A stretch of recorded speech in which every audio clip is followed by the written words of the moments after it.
Tu voudrais que tes enfants se disputent moins souvent?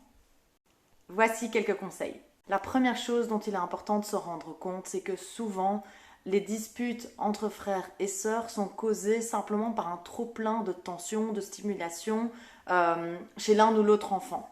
Et donc à ce moment-là, le frère ou la sœur va fonctionner simplement comme déclencheur et donner l'opportunité à l'enfant de se décharger de toutes ces tensions accumulées, comme il pourrait le faire avec son parent qui représente une figure d'attachement pour lui.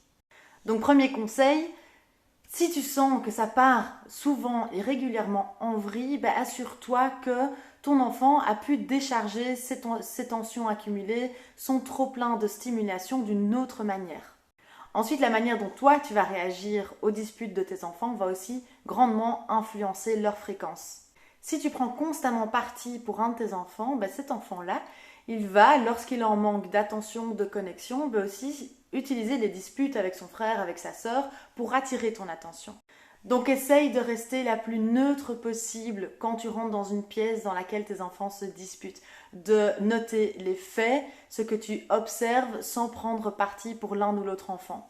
N'oublie pas que pour se disputer, il faut être deux et que malgré les apparences, c'est probablement pas toujours le même enfant qui cause la dispute.